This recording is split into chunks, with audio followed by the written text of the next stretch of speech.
पहले ये देख लेते हैं कि एशियाई बाजारों से किस तरह के संकेत मिल रहे हैं। और इस वक्त हम देख रहे हैं कि एशियाई बाजारों की जो शुरुआत है वो मिली जुली देखने को मिल रही है। गिफ्ट निफ्टी सपाट कारोबार कर रहा है, 9600 के पास इस वक्त गिफ्ट निफ्टी दिखाई दे रहा है।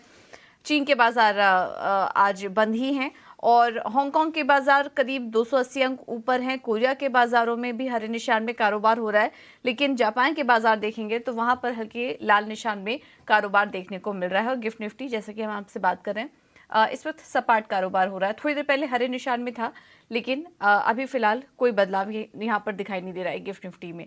चलिए अब आगे बढ़ते हैं और दूसरे ग्लोबल मार्केट से किस तरह के संकेत मिल रहे हैं ये भी एक बार समझ लेते हैं। हमारे साथ विश्व मोहन जुड़ चुके हैं मुंबई स्टूडियो से पूरा अपडेट लेकर। विश्व मोहन, गुड मॉर्निंग, बताइए। गुड मॉर्निंग पूजा। अमेरिकी बाजारों की बात करें तो कल लोअर लेवल से आप देखें तो अच्छी रिकवरी दिखेगी, हालांकि हल्की नरमी दिख रही होगी इंडेक्स पर क्लोजिंग लेवल पर, लेकिन लोअर लेवल से तीनों ही इंडेक्स, चाहे वो डाउ जोन्स हो, एसएनपी और नैस्डैक, तीनों में ही अच्छी रिकवरी दिखी है। लेकिन एसएनपी डाउ जोन्स में एसएनपी 500 में तो लगातार पांचवां हफ्ता होगा जहां पर वीकली गिरावट दिख सकती है और डाउ जोन्स में लगातार तीसरे हफ्ते वीकली गिरावट दिख सकती है। हालांकि एसएनपी की इस हफ्ते की जो क्लोजिंग होगी सपाट होने की उम्मीद लगाई जा रही है। लेकिन अब पूरी तरह से बाजार की, सिर्फ अमेरिकी बाजारों की नहीं, पूरे दुनिया भर के बाजारों की नजर आज जो यूएस में आने वाले हैं नॉन फार्म पेरोल के आंकड़े, उस पर नजर रहेगी। उसके बाद अब लग रहा है कि फेड का डिसीजन उस पर काफी हद तक निर्भर करेगा और बाजार भी उसके बाद डिसाइसिव मूव ले सकता है। हालांकि सितंबर की जॉब रिपोर्ट का जो अब तक का जो अनुमान है वो यही लग रहा है कि 1,70,000 के आसपास नई नौकरियां जुड़ी हैं।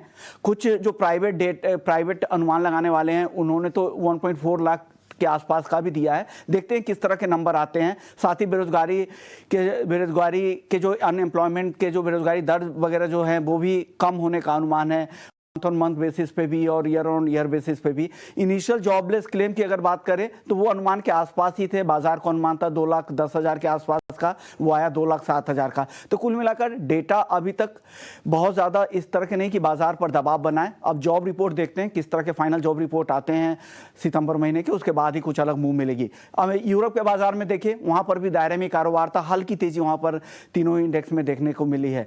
एशियाई बाजारों की चाल देखें तो आज ज्यादातर इंडेक्स अच्छी तेजी के साथ कारोबार कर रहे हैं। हांगकांग के बाजार में जबरदस्त तेजी है, 1.5% तक की तेजी दिख रही है। चीन का बाजार लंबा हफ्ता था, पूरे हफ्ते बंद था, सोमवार से खुलेगा, आज भी वहां पर क्लोज है, तो वहां से कुछ डेटा आ नहीं रहे हैं उस तरह के जो दुनिया के अलग दूसरे बाजारों पर असर डाले। अन्य संकेतों की बात करें तो कच्चा तेल लगातार दूसरे दिन कल तेज गिरावट दिखी। हमने बुधवार को देखा था 5% से ज्यादा की गिरावट, कल 2% के आसपास की गिरावट, करीब करीब 11-12 डॉलर की गिरावट आ चुकी है पिछले हफ्ते के हाई से अगर आप क्रूड में देखें तो। ये भारतीय बाजारों के लिए अच्छा संकेत है। गोल्ड कल 9वें दिन गिरावट दिखी थी, आज हालांकि शुरुआती चाल फ्यूचर्स में, कॉमेक्स फ्यूचर्स में हल्की तेजी जरूर दिख रही है, लेकिन ओवरऑल कॉमेक्स गोल्ड पर भी दबाव का ही रुख है।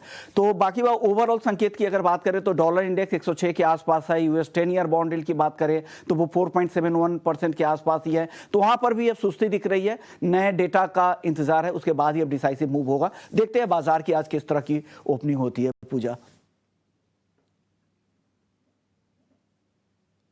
तो बहुत ज़्यादा कुछ खराब संकेत नहीं है आज भारतीय बाजारों के लिए। एक अच्छी बात जो निकल कर आ रही है वो ये कि कच्चे तेल में गिरावट जारी है, तो वो भारतीय बाजारों के लिए कहीं ना कहीं पॉजिटिव है। लेकिन कल हमने फिर से देखा कि डॉलर इंडेक्स में हल्की बढ़त आई है, वहाँ से जॉब डेट आने के बाद मजबूत लेबर मार्केट अभी भी यूएस में नज़र आ रहा है, जिसकी वजह से हमने यूएस के मार्केट में हल्की कमजोरी देखी, क्योंकि बॉन्ड यील्ड्स में भी वहाँ पर हल्की तेजी को मिली है। तो लेकिन कुल मिला के बहुत ज्यादा कुछ खराब संकेत नहीं है, ठीक ठाक संकेत ही है आज भारतीय बाजारों के लिए भी। एक बार एफआईएस और डीआईएस का आंकड़ा देख लेते हैं। यहाँ पर थोड़ी दिक्कत नजर आ रही है, क्योंकि एफआईएस की तरफ से लगातार हम देख रहे हैं बिकवाली जारी है और लगातार 12वें दिन बिकवाली एफआईआईस करके गए और अक्टूबर में अब तक करीब करीब 8,000 करोड़ से ज्यादा के शेयर्स बेच चुके हैं। कल का भी आंकड़ा देखिए बिकवाली का ही है, 1864 करोड़ का, 521 करोड़ की खरीदारी उसके सामने डीआईएस ने की है। इंडेक्स फ्यूचर में 523 करोड़ का आंकड़ा है, खरीदारी का बहुत बड़ा आंकड़ा नहीं है, लेकिन क्योंकि कल एक्सपायरी थी इस वजह से हमने इंडेक्स ऑप्शन में 70,000 करोड़ की बिकवाली कल हमने देखी एफआईएस की तरफ से। अब इन आंकड़ों को आज के लिए कैसे एनालिसिस करें और आज के लिए अहम स्तर क्या होंगे निफ्टी और बैंक निफ्टी के लिए, ये एक बार समझ लेते हैं। हमारे साथ डिम्पी कालरा जुड़ चुके हैं फोन लाइन पर। Dimpy, good morning. Index option में एफआईआईज ने 70,000 करोड़ की बिकवाली की है। क्या कुछ घबराने वाली बात है? इस आंकड़े को आप कैसे रीड कर रहे हैं और आज के लिए भी अहम लेवल्स बताइए। गुड मॉर्निंग पूजा। देखिए, नंबर तो बड़ा है, इसमें कोई दो राय नहीं है। 70,000 करोड़ रुपए के आसपास की ये बिकवाली है और इससे पहले हमने ना 3 महीने का इंस्टीट्यूशनल डाटा भी चेक किया है कि ऑप्शंस के अंदर काम कैसे हो रहा है। तो हमको ये पता लगा है कि सितंबर मंथ के अंदर 2 लाख करोड़ से ज्यादा की बिकवाली हुई। अक्टूबर में अब तक करीब 1 लाख करोड़ से ज्यादा की बिकवाली हो चुकी है। तो क्रक्स ऑफ द स्टोरी ये है कि एफआईज जो माल बेच रहे हैं वो इंडेक्स ऑप्शंस के जरिए बेच रहे हैं। इसमें एक लेसन होता है समझने का। जब भी इंडेक्स ऑप्शंस के अंदर जब एफआईज माल बेचते हैं वो टिपिकली बहुत एग्रेसिव सेलिंग के तौर पर नहीं देखा जाता। वो रुक रुक के सेलिंग होती है क्योंकि वो इसके अगेंस्ट में कुछ ना कुछ हेज भी करते हैं। फिर हमने ये भी चेक किया कि वो ले क्या रहे हैं या उनकी पोजीशन ज्यादा कटी कहाँ पे नहीं है। तो हमने देखा कि स्टॉक्स फ्यूचर्स में कुछ ज्यादा पोजीशन नहीं कटी है। इसलिए कई दिनों से आप ये बात बोलते हुए सुनते हुए देख भी रहे होंगे कि इंडेक्स को छोड़ दीजिए, स्टॉक स्पेसिफिक रहिए, इंडेक्स को छोड़ दीजिए। वो आपको क्यों पता लग रहा था? वो इसलिए पता लग रहा था क्योंकि एफआईज काम ही ऐसा कर रहे हैं कि वो इंडेक्स की ऑप्शंस के जहां जहां पे प्रीमियम अवेलेबल हैं उन प्रीमियम्स को ईट करते हैं, खा जाते हैं with the help of money. और दूसरा, वो स्टॉक्स के साथ मार्केट में बने हुए हैं, इसलिए रुक रुक के आपके सपोर्ट भी बच जाते हैं। देखिए, कल भी आपने वापस से 500 के ऊपर क्लोजिंग दे दी, 19,500 के ऊपर।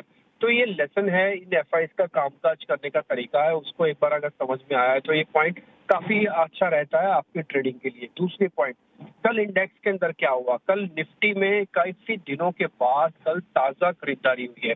देखिए, शॉर्ट कवरिंग होना अलग बात होती है, फ्रेश लॉन्ग होना अलग बात होती है। कल फ्रेश लॉन्ग हुआ है।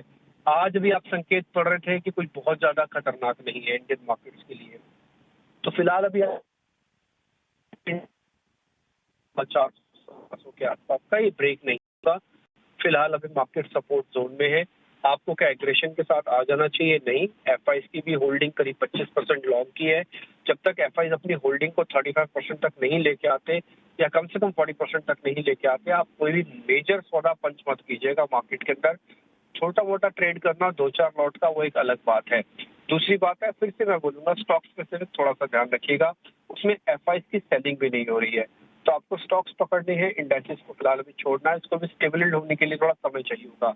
एक और चीज, निफ्टी और बैंक निफ्टी में से आज बैंक निफ्टी को थोड़ा अवॉइड करना चाहिए कम से कम 11 बजे तक, जब तक ये पॉलिसी का पूरा मैटर एक बार सामने नहीं आ जाता। 11 बजे के बाद का निफ्टी और इससे पहले का बैंक निफ्टी दोनों अलग अलग भी हो सकता है।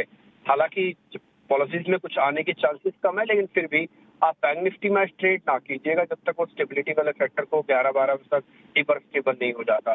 निफ्टी के अंदर आप सौदा रख सकते हैं कल के लो का एक बार स्टॉप लॉस लगा के, और ऑप्शन के अंदर काम करना है सिर्फ इंट्राडे, इसके अलावा कुछ नहीं। बिल्कुल, तो निफ्टी पर अभी आपको राय दे दी गई है। बैंक निफ्टी फिलहाल अवॉइड करिए जब तक पॉलिसी आउटकम नहीं आ जाता और मार्केट स्टेबल नहीं हो जाता, तब तक बैंक निफ्टी को अभी अवॉइड करिए। निफ्टी पे आप ट्रेड ले सकते हैं। ये राय डिम्पी की तरफ से। तो बहुत बहुत धन्यवाद डिम्पी आपका ये पूरा एनालिसिस करने के लिए हमारा मार्केट पर। अब आगे बढ़ते हैं और इस मार्केट में फिर ट्रेड कहाँ करें ये भी एक बार समझ लेते हैं। हमारे साथ फिनवर्सिफाई की फाउंडर ध्वनि पटेल जुड़ चुकी हैं। ध्वनि, गुड मॉर्निंग। कहाँ पर ट्रेड करने की राय देंगे आज? Good morning. मेरी तरफ से आज 2 ट्रेड रहेंगे और दोनों में एक ब्रेकआउट है और एक स्विंग ट्रेड है। यहाँ पे सबसे पहले जो है वो पेटीएम के अंदर बनता है। पेटीएम में एक ट्रायंगल फॉर्मेशन का ब्रेकआउट हमें मिल रहा है। करंट लेवल से आप इसके अंदर एंटर कर सकते हो। टारगेट इसका 920 रहेगा और स्टॉप लॉस 880 का रखना है। दूसरा ट्रेड जो यहाँ पे है वो आईआरसीटीसी का है। स्टॉक ऑलरेडी अपना एक अपवर्ड मोमेंटम बनाए रखे हैं।